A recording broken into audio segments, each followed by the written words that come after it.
Hey y'all, it is Lindsay, and today is day 5 of International Women's Month.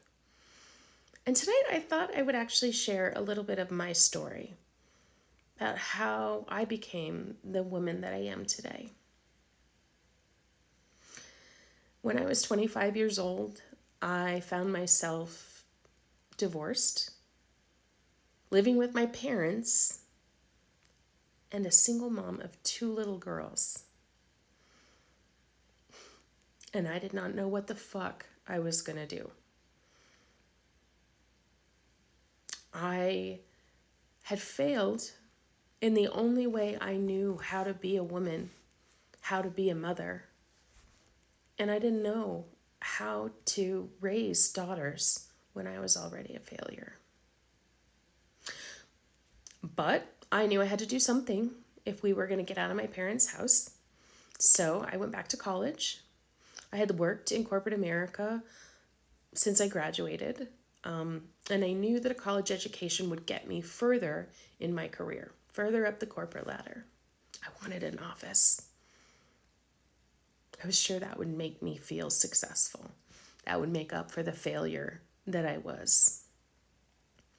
So I enrolled in college and declared business as my major. Because duh, right? I already worked in corporate America. I wanted to climb the ladder. All I needed was that piece of paper that said I was business savvy. And then I took my first women's studies class. And that changed everything. It changed the way I viewed the world. It changed the way I viewed myself. And most importantly, it changed the way that I wanted to raise my daughters. See, up to that point, most of what I had learned about history and leadership and success and being a woman, being a mother, was told from one perspective. There was one way, and I had failed at that. But suddenly I realized there were so many more stories, so many more ways to be a strong woman. So many more perspectives. So, much to my father's dismay, I changed my major to women's studies. And as my life kept unfolding, I ended up having 2 more daughters and climbing that corporate ladder. The lessons that I learned about women, leadership, and community impacted how I raised all 4 of them. See, I wanted them to grow up independent and confident, proud of who they were, and surrounded by women who lifted each other up instead of competing with each other. In my career, I was breaking barriers. I was the only woman in the room a lot, and often fighting to prove I could be there because I wasn't really welcome. But the lessons that I learned in my women's studies degree and the lessons that I was teaching my daughters stayed with me.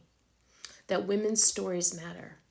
That we can build each other up instead of tearing each other down. The relationships between women should come first, not last. And you know what? Something amazing happened. My daughters grew up surrounded by incredible women. Women who showed them all the different ways that life can look. Married, single, gay, straight, mother, aunt, dog parent. They saw women building careers and families, building communities, and they learned that success doesn't just have one definition. And now, my daughters are grown, and I could not be more proud of them.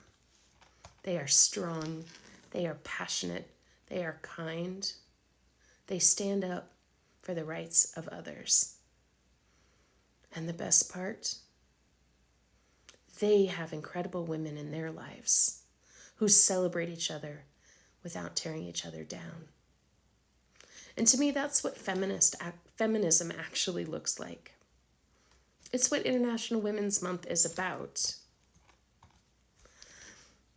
Allowing women to be authentically ourselves, whatever that looks like, and celebrating each other along the way.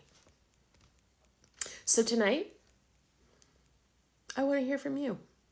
Tag a woman who has been important in your life, who has supported you, mentored you, stood beside you, who's helped you become who you are. Let's fill the comments with women celebrating women. Remember to always be kind. But if you can't be kind, at least don't be a dick. Good night.